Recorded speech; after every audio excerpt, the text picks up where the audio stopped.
Hi there. Um, I thought that I could record a little video for family and friends who have been circling us and holding us in this tender and vulnerable time. Just to share a little bit and say hello and thank you.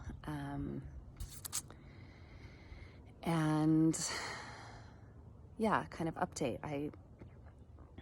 I was imagining sending a text or calling everybody, and it just felt like I didn't have the energy or the bandwidth for that. So as weird as this kind of is to do a video, it seemed like the easiest modality for me at the moment, as I'm finding it much easier to talk than to write right now.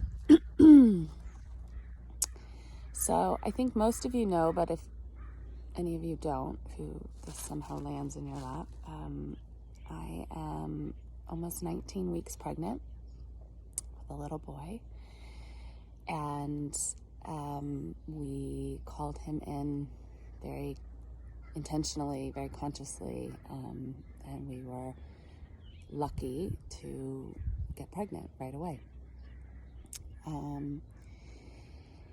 And since the moment I was pregnant, I felt kind of nervous. I felt kind of off, which I played up as COVID and other things. Our other children have walked through a lot, but to be honest, it wasn't that kind of fear. It was just a unsettlingness that I couldn't quite shake. And in that unsettlingness, I had a block about sharing our pregnancy with anyone, kind of at the earlier points that we have in the past with the other two kids. And even after we saw a heartbeat at 8 weeks and all of that. And then at 10 weeks, we were in Lake Tahoe. I was in Lake Tahoe. Sean was actually home.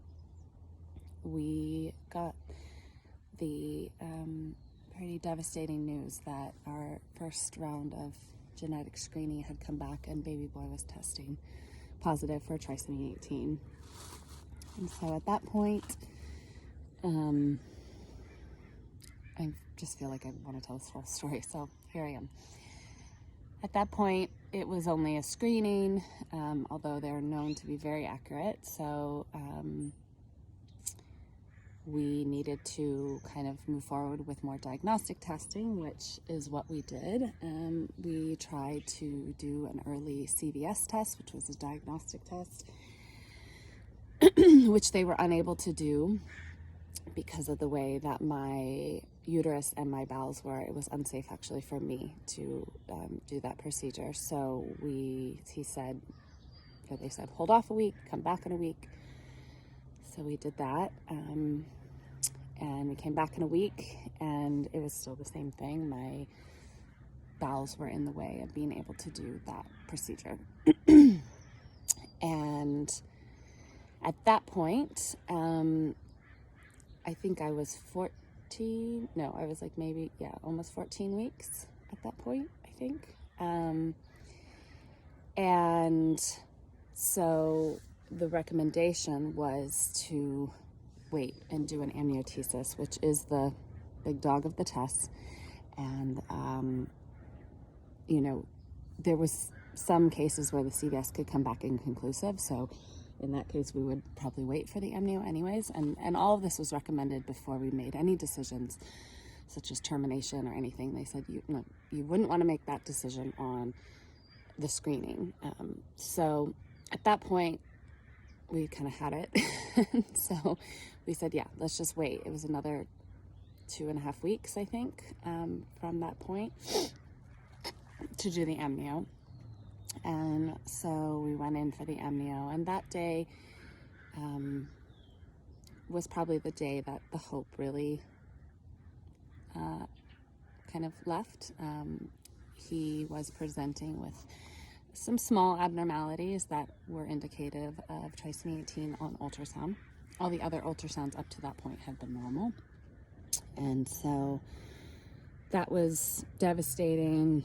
They were concerned about doing the amnio, but they thought they could do it. So we just said, please do it. And then a few days later, we got the preliminary results that indeed baby boy does have trisomy 18. And then we've waited another 2 weeks, and we just got the final report giving us the report that he has, he could have an option of a mosaicism, which means he has it in some cells, or he could have it in every cell, and he has it in every cell. He has a full trisomy 18, so an extra chromosome 18 in every cell. And, after the preliminary results, it didn't, finding out that he had full is not any more devastating, as mosaicism can be just as severe. So that's the logistical story. The emotional and the spiritual story is quite a journey. And what I guess we're ready to share is that when we first got this news, I think both Sean and I really really thought that termination was the right and just thing to do. But as time went on and we really started to feel into it and wrestle, I feel like I've been doing the biggest existential and spiritual wrestle of my whole life and heart. And we had however many weeks it was there, it's been almost 8 weeks since we first found out, to really sit into it, to really feel into it, to ask ourselves the questions that no parent should ever ask. And I think I can confidently say that we've turned over every stone. We've looked at the risks and the benefits, and I know that I have put myself down and educated ourselves around every option too. And I know that I've put myself in an embodied place down every options path. And something shifted actually about a week and a half before the amnio. It was before we even know, both in Sean and in myself. And both of us can't describe it other than just a heart calling and a gut feeling that maybe the right thing was to carry him as long as his story needs, and let him have his story, and let him find his own completion in his own time. And that is a very scary decision. I think we turned over every stone.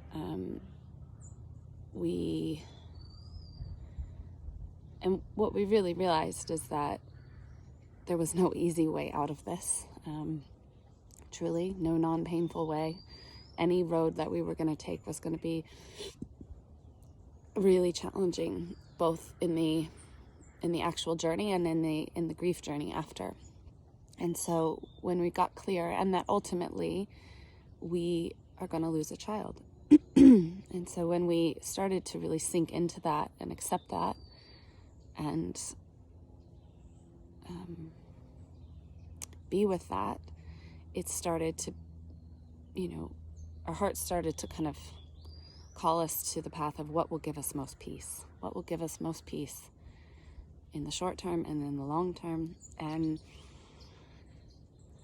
this seems to be what that is. Now, with that being said, I think we both realize that this journey is completely full of unknowns, and that things can change, and they might change. And with the changes or different or new information, we might need to make different choices. If the baby's health changes, if my health changes, there aren't inherently increased risks to me. That was a big thing that we've turned over,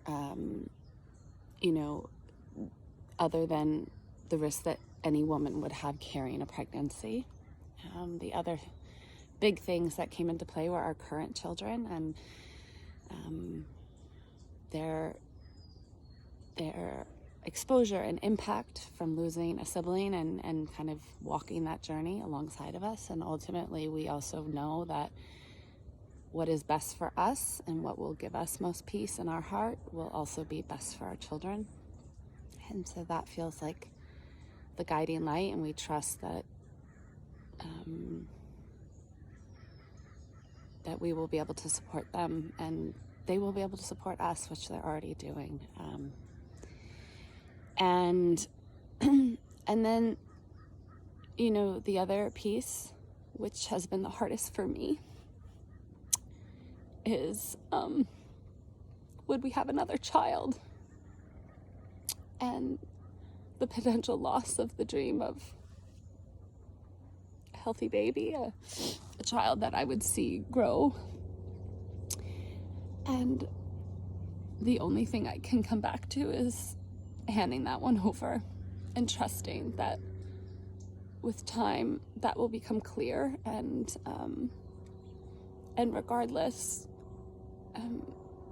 I feel called to just be present with where I am now and what is here, rather than make choices from a place of control or trying to control. Because if there's one thing I've learned, the illusion of control is it's kind of tricky. And that most of all, this process so far has called me to just deep surrender, and not with ease, with the rawest of emotions, human emotions, of deep grief and anger and confusion and sadness and fear, and like that wrestling, like I don't know what to do, literally on your knees, wrestling and wrestling and wrestling.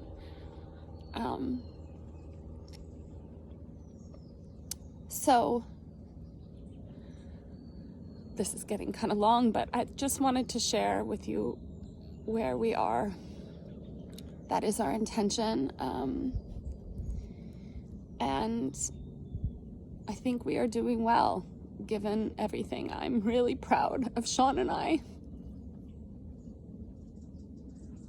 I'm really proud of us.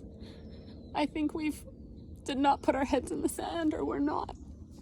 We're listening to our heart with all we got. And that's it. So I know this is going to continue to be a journey for me. I feel like my work right now is to stay connected with the baby, with him, to stay connected with myself, to stay connected with my spirit or my sense of spirituality and source and God. And then, of course, to take care of my children and to connect with Sean and to take care of myself physically.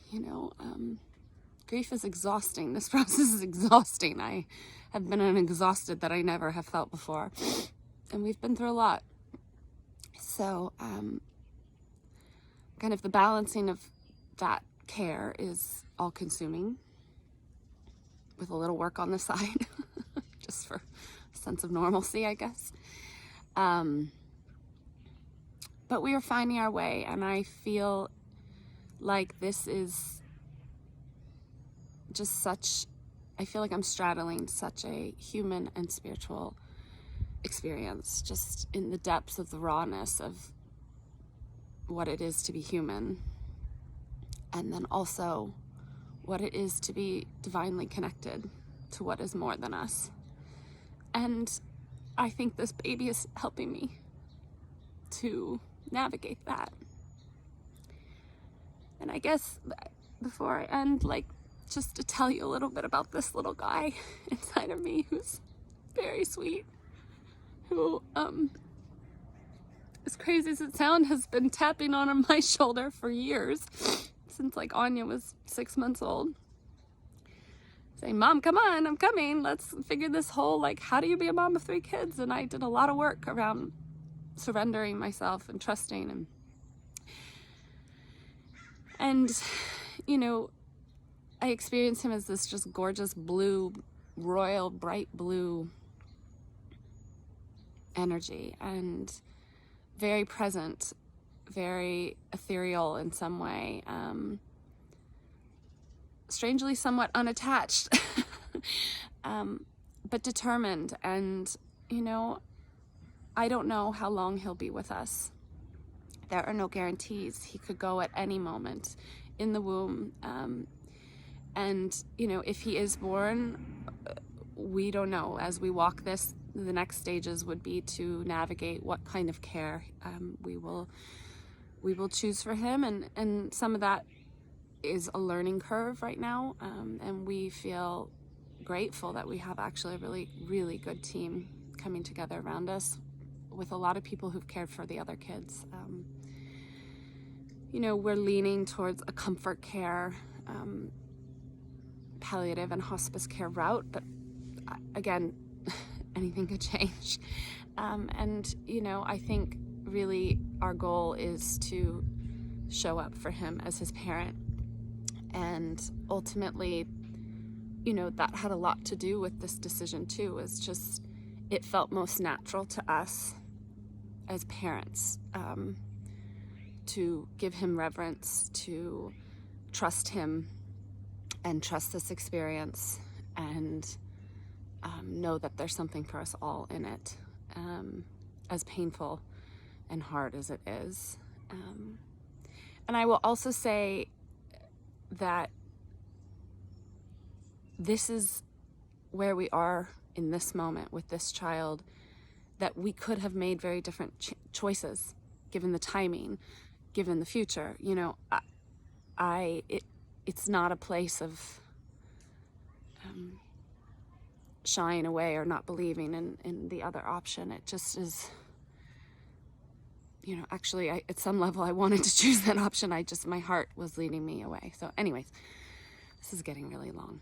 Oh my gosh, almost 18 minutes. Thank you all for holding us so strongly. We feel it. I have had to go deep inside to take quite a bit of time.